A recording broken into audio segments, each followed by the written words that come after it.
Hey guys, PrinceofMacedon here, and I'm doing a Spectator battle for Napoleon Total War multiplayer. This is a United Netherlands versus France battle, and this will be fought on the Waterloo map. Anyways, in command of the United Netherlands his name is kil4thrilz. In charge of the French army is Robert E. Lee. Yes, that's the same guy I played in my last battle. But let's look at the army of kil4thrilz. He commands the army of the United Netherlands. So let's start. You just saw 5 units of line infantry, then he has a lot of cav. He has a general staff unit, and he has 2 carabiners and 1 light dragoon. And you can see he actually split his army in half. This army that we're looking at right now, this is the one he deployed out in the open. So over here he has 3 units of Nassau Jaeger, then he has 3 units of Dutch flanker, 2 units of grenadier, 1 unit of militiamen. Then he has 2 teams of artillery. One is a 7-pounder howitzer, and the other is a 12-pounder foot artillery. Alright, let's go look at the French army commanded by Robert E. Lee, and you're going to see that he's using almost the same exact setup that he used against me in my battle against him. But he has 5 units of skirmishers, and up here he has 3 teams of artillery. One is a 6-inch howitzer, and the other 2 are 12-pounder foot artillery. As for his infantry body, he has 1 unit of the Old Guard, then he has 4 units of Fusiliers, and right there are his Old Guard. Then he has 4 squadrons of these mounted gunners. They are the Chasseurs à Cheval. Then he brought a Napoleon Bonaparte general unit. Alright, so that is his army. And again, he moved up his attack by massing all of his skirmishers towards the front of his left flank. And looks like one of the Dutch units commanded by kil4thrilz is running away. And that's not too surprising, just because Napoleon brought so much artillery. But looks like they're going to start the skirmish fight. And by the way, this is why kil4thrilz separated his army. He's using the left portion of his army to launch a flank attack on Robert E. Lee's flank, and that's where all of his, where most of his heavy infantry and all of his horses are. But yeah, again, this is the what do you call it? The Waterloo map. So it's pretty nice looking. And this building right here, occupied by the French troops, I think that would represent the Popolot farm, which anchored the Duke of Wellington's left flank in the actual Battle of Waterloo. And you can see it's being bombarded right now by the Dutch. In any case, at Waterloo, it wasn't the French who were defending like this, it would have been the Duke of Wellington. And it would have actually been the French attacking up the ridge, and not vice versa, as you see right here. In any case, you can see that Robert E. Lee is sending his horsemen over. And this is exactly what he did against me too. He used his camel riders to launch those attacks on my right wing. But in this case, he's using the Chasseurs à Cheval as his mounted gunners. And this guy is actually going to make a run straight for kil4thrilz's artillery. But kil4thrilz left this nice little ambush for his cavalry.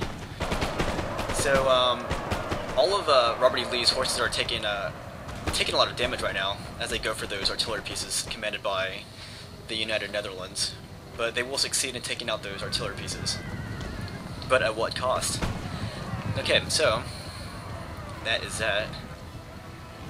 And you can see that one of kil4thrilz has lost one of his units over there.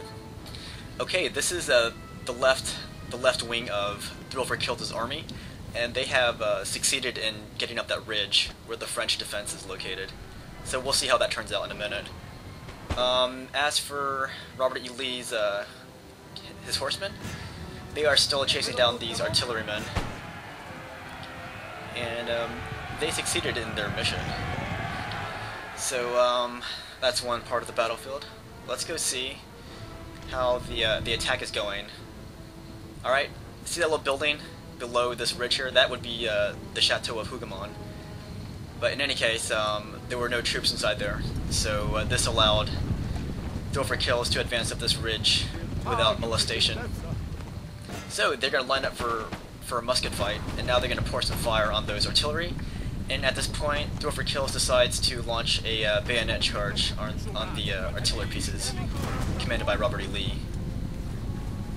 And finally, Robert E. Lee is shifting his line infantry to meet the oncoming Dutch attack.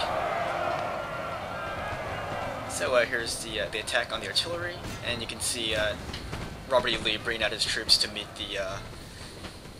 the line infantry commanded by the United Netherlands. Alright, what is this? What is this? Oh yes, this is a lonely detachment of Nassau Jaeger. Okay, so the fight on the ridge is taking place right now, and it looks pretty glorious. And Throw for Kills is going to launch this huge horse attack on Robert E. Lee's flank here. This is a very glorious assault. And yes, looks like the advisor is still annoying everybody. And the French troops form into square.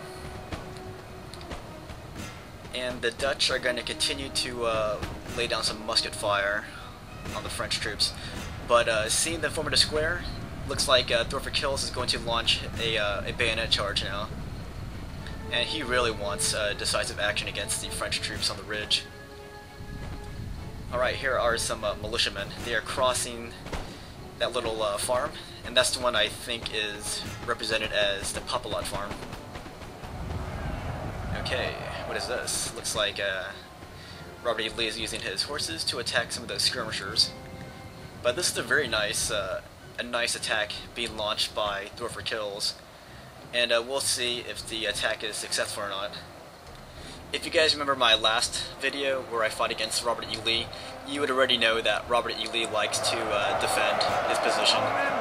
And that's a characteristic common amongst most like Napoleon Total War players and also Empire Total War players. They like to defend because it's really a lot easier to defend. But I personally like to attack, so that's why I sympathize with Throw for Kills here, as he is attacking as I would have attacked. And this is a very dangerous situation for the horseman commanded by Robert E. Lee, because he might impale himself on his own stakes there. So he needs to watch out where he sends his horses. But there's all kinds of chaos on top of the ridge here. It's very glorious though, watching all these soldiers attack like this and defend. Lots of good get-some action. What's going on here? Looks like Throw for Kills has lost his general. And because Throw for Kills is the host, that's why we are hearing the advisor from his perspective. Alright, the troops of the United Netherlands are fighting really well, but they are starting to rout now. Yeah, I would say that the quality of the French troops is a lot higher than the quality of the United Netherlands troops.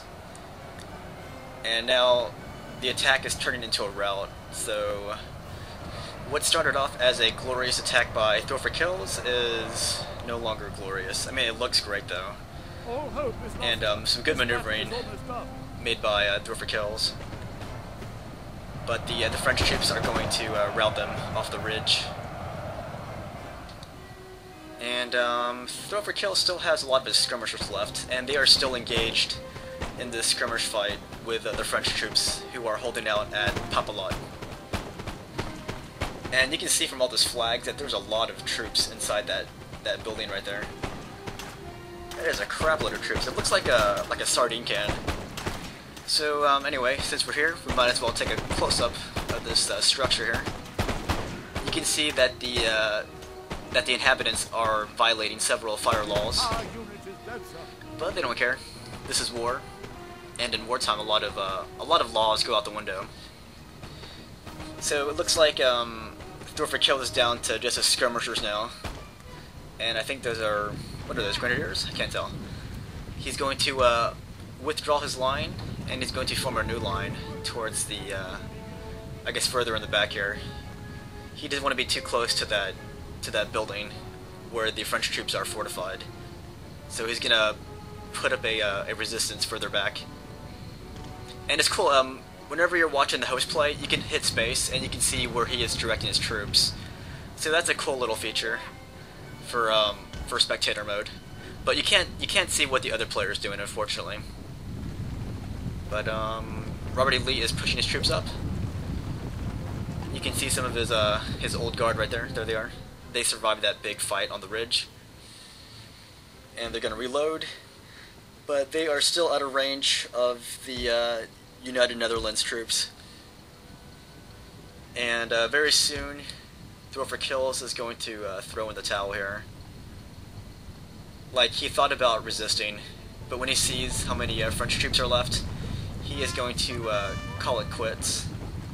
But he made a very good attack there. I was really hoping that he would win, just because he was using a maneuver to fight his battle.